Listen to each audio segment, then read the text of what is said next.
Bueno, María Camila, yo diría que el paso de la reforma en este momento en el Congreso de la República es incierto. Son temas que se vienen haciendo hace 3 décadas. Son mecanismos de la Ley 100 y la Constitución del 91 para el Estado proteger los recursos. Estamos hablando este año de 93 billones de pesos, billones, con B larga, que ruedan sin control. Ajá. ¿A quién en este país le prestan 200.000 millones de pesos con un patrimonio de 10 millones de pesos? A nadie. Empezó a haber pues como una cantidad de personas proponiéndome que me lanzara como precandidata presidencial. Por supuesto que lo estoy pensando. Buenas, buenas para todos y todas. Gracias por estar una vez más en este canal. Como siempre, atentos a las noticias de Colombia y del mundo.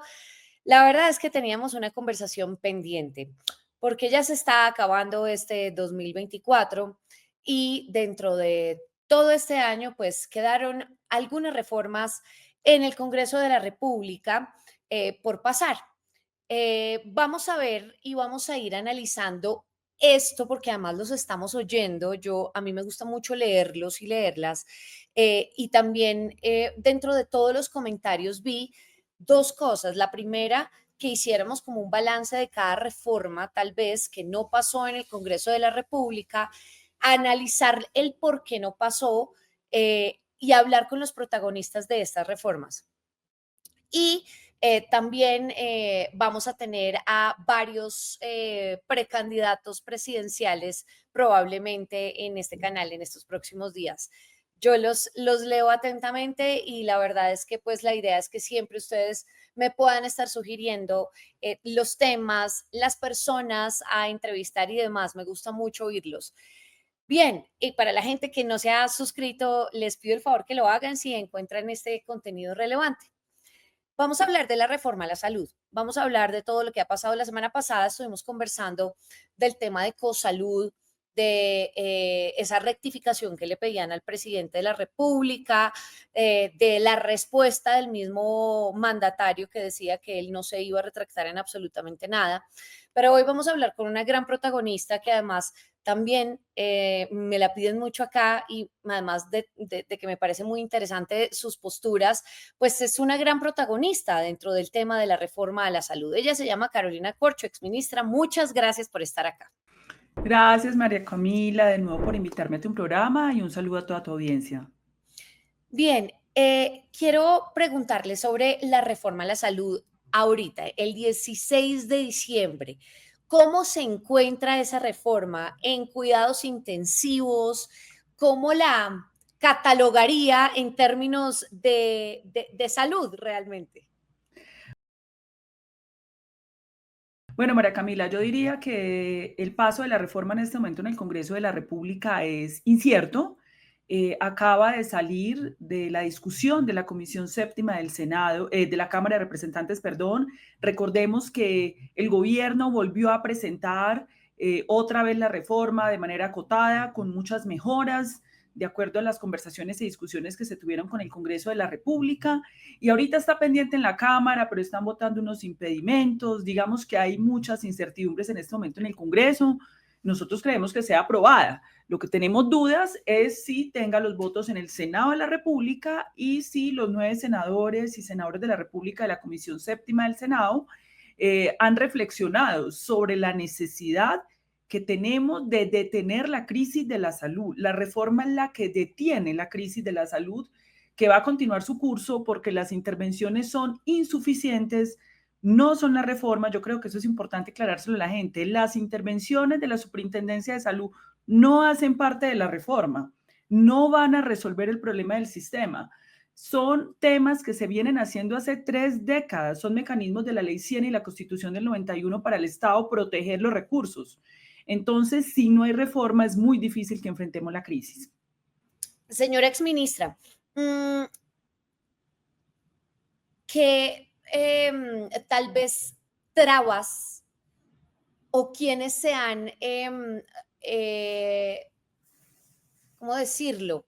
Porque es que no me atrevo a decir que la han boicoteado o quienes se han atravesado a esa reforma que tal vez se oyeron desde distintos sectores, porque esto lo hablamos la semana pasada, sí se oyeron todos los sectores y reunieron lo que se necesitaba para reformar la salud que tanto se necesita en Colombia. ¿Quiénes se han opuesto a eso? Digámoslo así. Bueno, María Camila, lo que pasa es que aquí se movilizan muchos intereses. Estamos hablando este año de 93 billones de pesos, billones, con B larga, que ruedan sin control, con muy poco control en este país. Ya los organismos de control han arrojado, digamos, diversos escándalos de presunto y posible desvío de recursos públicos de la salud. Y en ese caso, las personas que se han vuelto multimillonarias, que también han usufructado ese manejo privado de recursos públicos de la salud, pues justamente coincide con que son varios de ellos opositores a la reforma a la salud. Entonces aquí hay un interés de cómo manejamos sin ningún control 93 billones. La reforma lo que propone es que eso se maneje con control, con vigilancia pública, con 5 mecanismos anticorrupción, y yo creo que ahí está el nudo gordiano que ha dificultado tanto esta reforma. Tenemos que ser honestos y sinceros, es eso. Buenas. Paso por acá para darles una pausa y decirles que se suscriban rápidamente acá. Clic, suscríbanse. Mm. Fíjese que yo leí esta mañana, tal vez, o ayer, un trino del también exministro Alejandro Gaviria y decía que hay más tutelas porque el sistema ha mejorado. Dice después que en el pasado se ocultaban los reclamos y las quejas, mientras tanto el sistema se deteriora día a día con respecto a una premisa sobre el tema del aumento de tutelas que refleja un mayor acceso y capacidad de exigir derechos sobre todo en las ciudades grandes. En el tema de las tutelas, ¿cuál es la realidad de nuestro país? Bueno, lo primero que hay que decir es que la salud es el derecho más tutelado después del derecho de petición en Colombia. Y esto pasó durante los 6 años del ministerio, quien mencionas, estuvo al frente del Ministerio de Salud. De hecho, la Corte Constitucional ha emitido muchas sentencias para proteger el derecho fundamental a la salud. Ahora bien, el sistema tiene una crisis de más de una década. Esto ya lo reconoció la Corte Constitucional en el año 2008, la Contraloría General de la República en el año 2014. Y eso es como cuando tú diagnosticas un paciente de cáncer. Cuando tú diagnosticas un paciente de cáncer, entre más tiempo pase para instaurar el tratamiento, peor será. Es decir, el tiempo juega en contra y el problema es que los congresos de Colombia debieron reformar la salud hace mucho tiempo, no lo han hecho, lo están posponiendo, entonces la crisis empeora. Lo peor es que hoy quienes denuncian el tema de la tutela también son opositores de la reforma y se han opuesto a que haya una reforma estructural que resuelva el problema de fondo, es decir, el tratamiento del cáncer. Ujú. Eh, ¿Cuál es para usted tal vez lo que más falla en este momento en temas de salud hacia sobre todo la atención a la gente, señora exministra? Bueno, hay varios temas. Lo primero es que si no fluyen los recursos, es muy difícil que fluya la atención. Entonces, aquí tenemos una cantidad de plata que se está manejando de discrecionalidad. La última denuncia, que a mi juicio es sólida, porque han habido otras denuncias que de pronto uno no le encuentra, pues como que se pueda demostrar eso que se está planteando, es la elaborada por el superintendente de salud Giovanni Rubiano, donde claramente demostró que utilizaron los recursos de los colombianos que tenían que ir para pago de tratamientos, de medicamentos, de médicos, de enfermeras, para hacer préstamos a unas empresas de papel que crearon con autorización de los gobiernos anteriores y las superintendencias anteriores para hacer préstamos por 200.000 millones de pesos a un banco. Es decir, en el sistema de salud crean una empresa de papel intermediaria de una intermediación, ya una EPS es una intermediaria, les permiten crear otros intermediarios con patrimonio de 10 millones de pesos. Y esa empresa hace un préstamo por 200.000 millones de pesos. Ujú. ¿A quién en este país le prestan 200.000 millones de pesos con un patrimonio de 10 millones de pesos? A nadie. ¿Contra quién estaban soportando ese préstamo? Contra los recursos de los colombianos. Cuando fueron a intervenir la EPS por parte del superintendente Giovanni Rubiano, entonces ahí el banco embarga los recursos de los colombianos que tenían que ir a tratamientos. Esto es lo que yo denomino lo estructural. ¿Esto en qué se traduce? En que el sistema va teniendo un acumulado de problemas financieros que no se han resuelto y vienen hace muchos años, y entonces empieza el paseo de la muerte, la negación de servicios y el caos que vemos. Sí, a propósito justamente de eso, veía yo una denuncia de los pacientes con enfermedades mentales a los que según varias denuncias, están parando la atención y los tratamientos y demás. Esta es una denuncia de la Asociación Colombiana de Psiquiatría. ¿Qué hacer con eso en este momento? O sea, como que, ¿qué puede hacer el gobierno nacional en este momento ante estas denuncias que además son graves y son urgentes? Mira, María Camila, yo hago parte de la Asociación Colombiana de Psiquiatría. La situación de salud mental no es nueva. Es decir, este comunicado de la Asociación Colombiana de Psiquiatría lo hubieran podido sacar hace 5 años, hace Mm, 6, hace 8, hace mm, 10 años. Lo que tendría que adicionar el comunicado de la Asociación Colombiana de Psiquiatría, y le hemos pedido a varios psiquiatras que reflexionen alrededor de esto, es que por favor aprueben la reforma a la salud para resolver este problema. Lo que pasa es que sí llama la atención que hacen denuncias de la crisis algunas organizaciones, pero a la vez algunos miembros de estas organizaciones, de las cuales yo hago parte, se oponen a la reforma a la salud. Entonces es muy incoherente denunciar una enfermedad crónica, pero oponerse al tratamiento. Eso no es coherente, eso no es honorable. Entonces, al lado del comunicado, tendría que haber un comunicado pidiéndole al Congreso de la República que siga adelante con la solución. mm. Hablemos del tema de Cosalud, que la semana pasada conversamos sobre esto. Fíjese que habló el ex superintendente de salud, el señor Luis Carlos Leal, sobre el tema y dijo que cuando fue superintendente de salud encontraron varias irregularidades que se podrían configurar como presuntos delitos en el manejo de los recursos públicos de la salud. Allí, con esta EPS, ¿qué información tiene usted y si concuerda con esta del ex superintendente? Bueno, lo primero es que Cosalud en la anterior superintendencia fue relacionada con el presunto saqueo, robo, defraudación de recursos públicos de 3 interventores que fueron nombrados en la anterior superintendencia. Llega el nuevo superintendente y me parece que a buen juicio, por orden del presidente de la República, para corregir esta situación, cambió los interventores. Lo primero que tenías que haber hecho era cambiar los interventores, porque lo que se estaba denunciando previamente sobre Cosalud, que había un desvío de los recursos de 3 EPS intervenidas a través de Cosalud, era imposible hacerlo sin los 3 interventores que habían sido nombrados por el anterior superintendente. En ese Ujú. sentido, el actual superintendente hace una intervención y encuentra este tema de los préstamos al Banco Sudameris del grupo Gilinski por 200.000 millones de pesos con soporte a la UPC. A mí me parece que eso es una denuncia sólida y veo muy difícil la defensa de Cosalud frente a los organismos de control. Las otras denuncias que ha hecho el anterior superintendente, yo veo que es muy difícil demostrar de que esos recursos se fueron para paraísos fiscales y que cogieron recursos de 13 EPS intervenidas por él mismo para paraísos fiscales. Bueno, ojalá la fiscalía lo demuestre, pero con nuestro equipo experto hemos analizado que es difícil.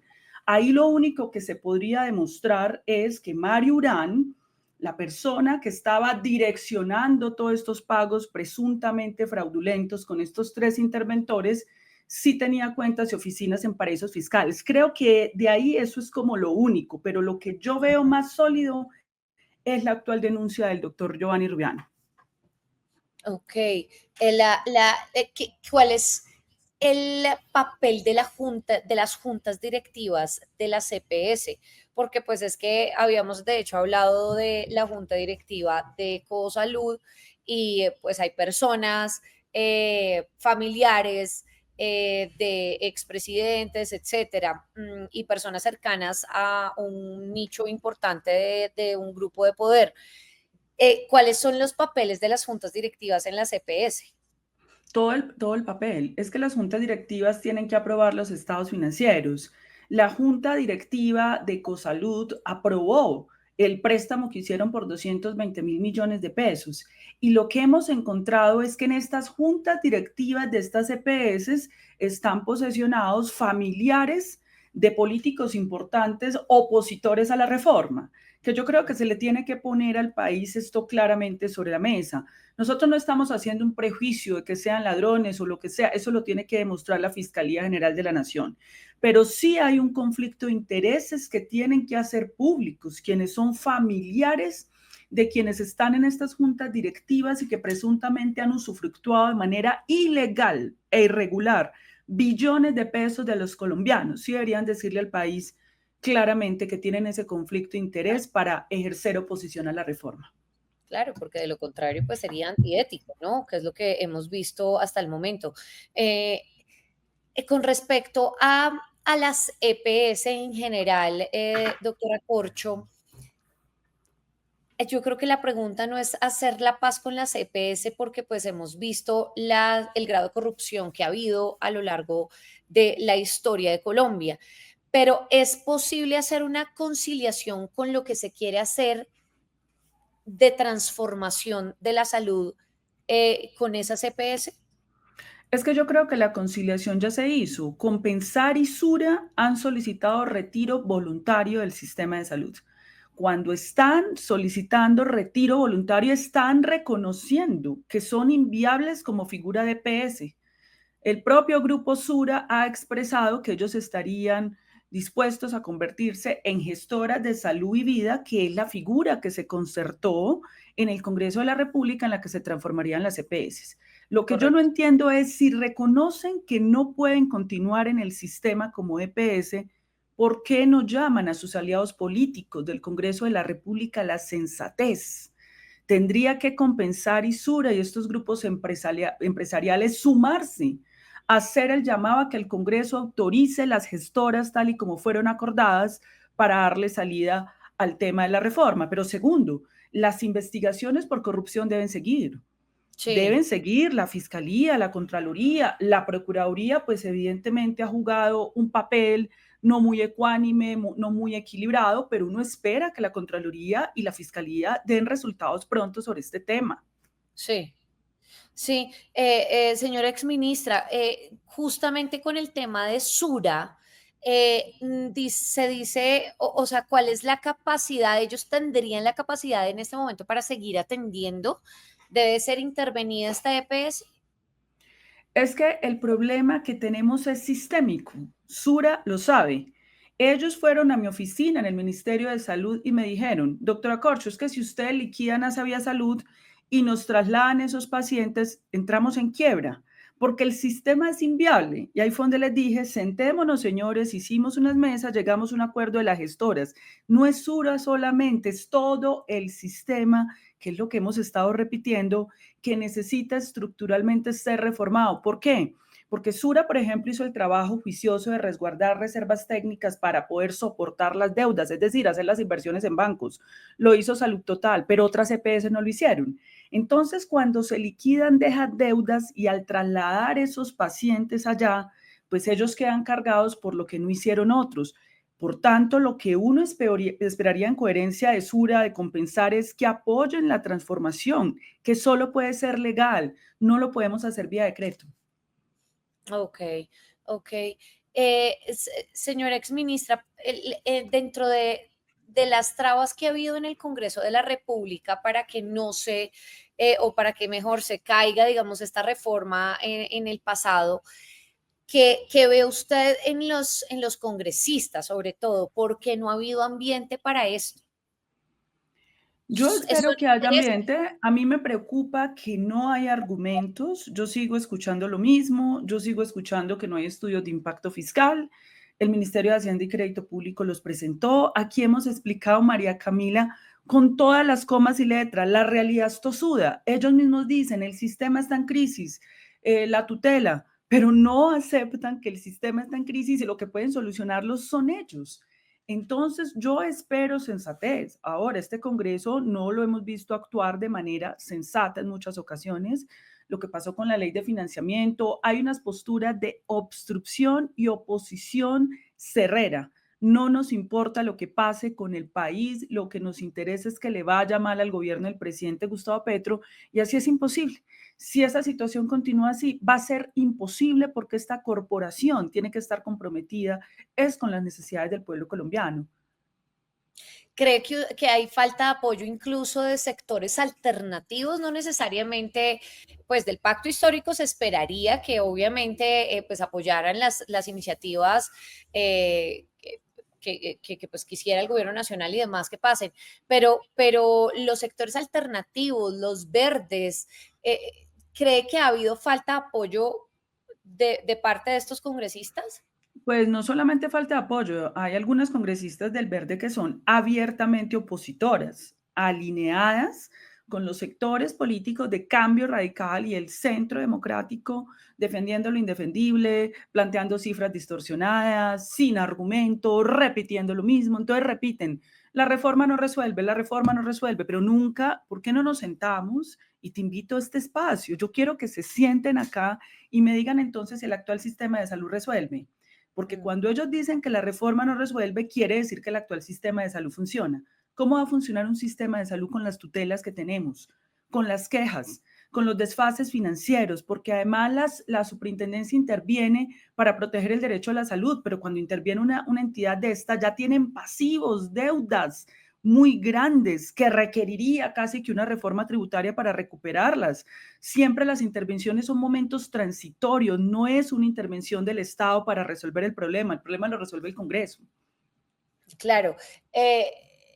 Señora exministra, mucha gente, fíjese que, pues no solamente en este espacio, y esto sería bien interesante, sentarnos pues con estas personas opositoras y que nos digan con argumentos, pero con argumentos reales, el por qué dicen lo que dicen de esta reforma, ¿no? Del por qué aseguran que no reúne todas las voces y demás cuando pues en efecto se hizo.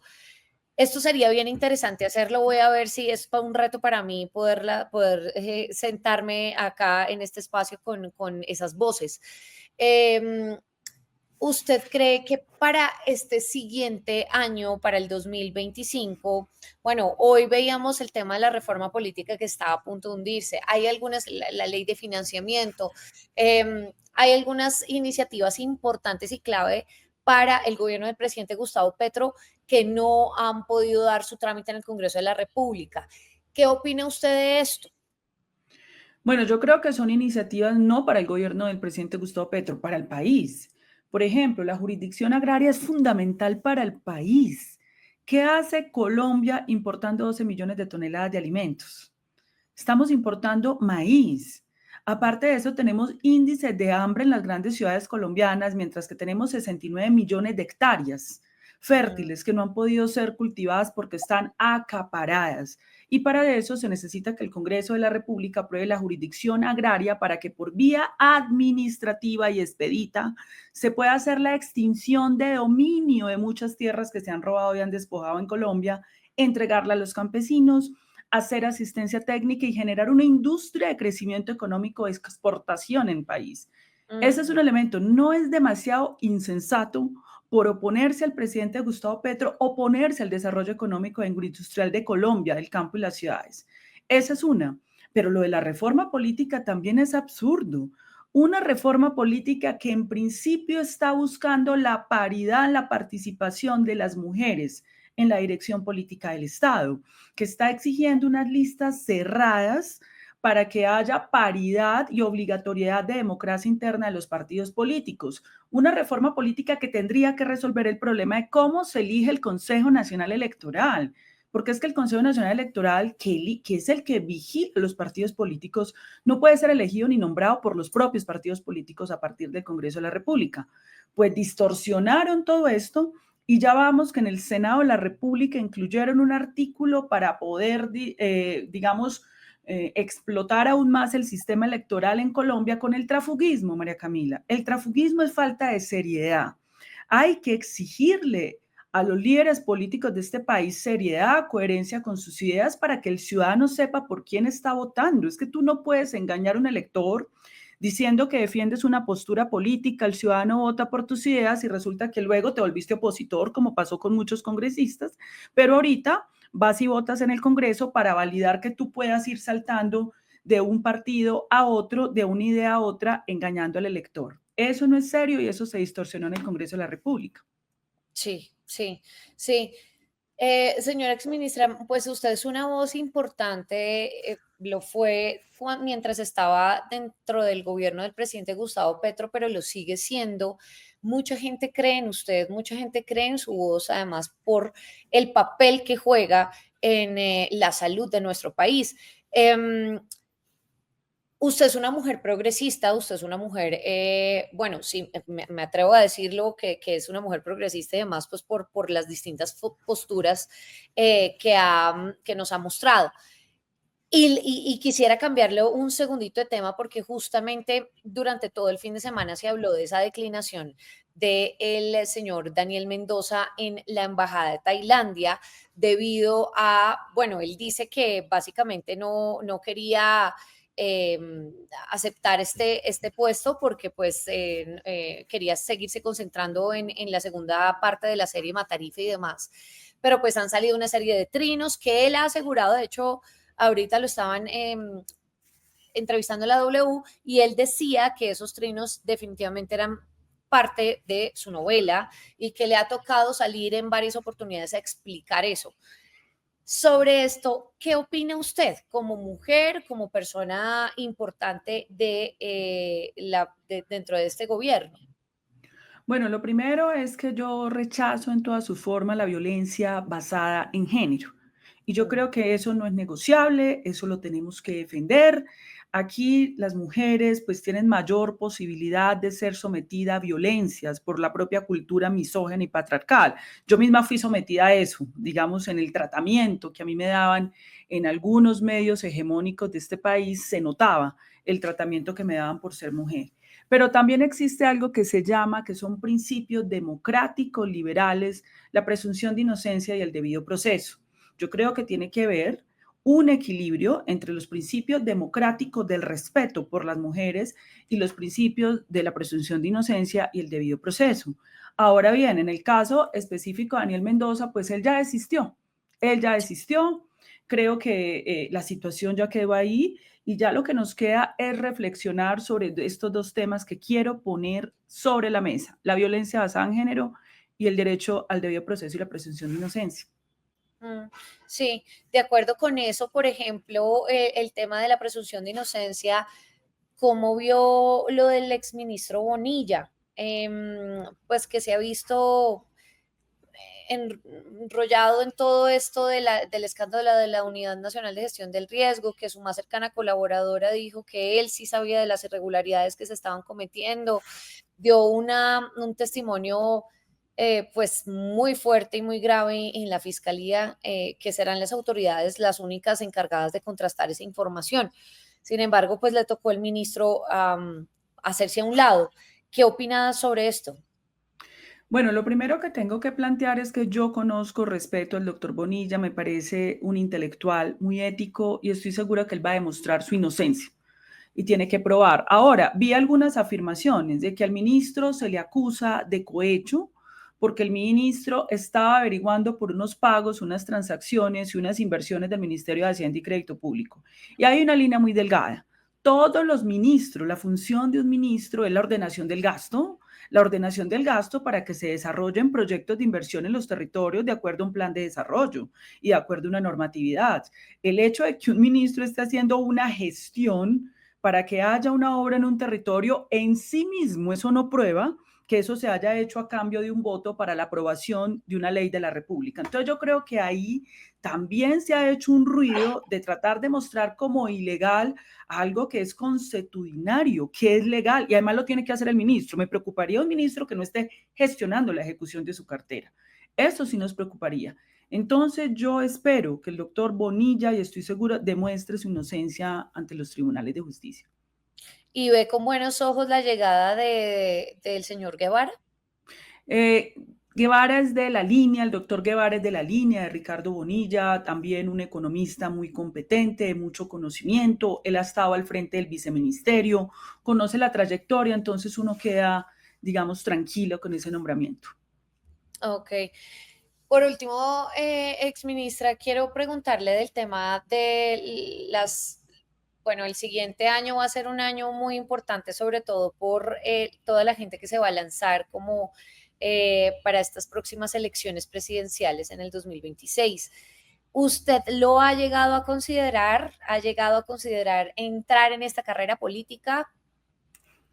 María Camila, pues yo empecé a hacer un recorrido pedagógico como siempre lo he hecho. Yo siempre he participado de organizaciones de la sociedad civil hace muchos años y recorro el país de manera permanente. Hay gente que cree que los únicos quienes están en lo público es un senador, un alcalde, un gobernador. No, la sociedad civil. De hecho, hay una película que recomiendo que se llama Estimados Señores, que en este momento se encuentra en Cineco, que muestra cómo fue la lucha del movimiento social de mujeres para lograr el sufragio universal de las mujeres. Eso no fue solo los senadores del Partido Liberal o el presidente de la República, había un movimiento ciudadano y social allí que fue el que argumentó de estas mujeres, argumentó para que eso fuera la reforma constitucional más importante de ese momento en Colombia. Eso es lo que yo he hecho durante mi vida pública. Yo he tenido una vida pública desde los escenarios de la sociedad civil. En ese recorrido empezó a haber pues como una cantidad de personas proponiéndome que me lanzara como precandidata presidencial. Por supuesto que lo estoy pensando, voy a tomar una decisión al respecto. Estoy pendiente de lo que pase con el Partido Unitario y el Frente Amplio que se está configurando para que todas las fuerzas políticas de centro izquierda, del progresismo, independientes, ciudadanos que crean que este país debe ser justo, ciudadanos que crean que este país debe hacer cambios independientes, no necesariamente que solo sean de izquierda, pues configuren ese proceso de reglas del juego para que se elija un solo candidato o candidata. Pero en su momento entonces, de acuerdo a las consultas que esté haciendo, pues lo estaré comentando y por supuesto pues que en este canal que han sido muy deferentes conmigo y me han acompañado, pues aquí están en ese momento. Pero por favor, y dándonos la noticia de si finalmente se lanzará o no. Entiendo que tiene que esperar un poco a esas reuniones y demás, pero pues acá ya la tendremos como precandidata si en efecto pues esa es la decisión. Señora exministra, muchísimas gracias por conversar de todos estos temas. Son varios, ¿no?, que nos conciernen en nuestro país. Varias son las reformas que quedan ahí pendientes en aras de este 2025 que puedan llegar a pasar en el Congreso de la República o que pasen con algunas modificaciones y demás. El tema de la salud siempre la vamos a molestar, ¿no?, para conversar con ustedes porque me parece que tiene una voz importante y además nos puede explicar muy bien lo que sigue pasando con la CPS, con las intervenciones, con la atención a la salud de los pacientes. Así que muchísimas gracias por haber estado en este espacio como siempre y gracias por su tiempo. Bueno, no, muchas gracias María Camila y un saludo a toda tu audiencia. Muchas gracias. Gracias también a toda la gente que se conectó hasta el final de esta entrevista. No se les olvide suscribirse. Es muy importante que se sigan suscribiendo acá abajito y que puedan también seguir compartiendo estas entrevistas. Si usted tiene un amigo, un familiar que tal vez quiera informarse y que quiera tener varias perspectivas de un tema que está pasando en el país, háganlo, compartan, sigan compartiendo y síganse suscribiendo. Nos vemos más adelante. Chao.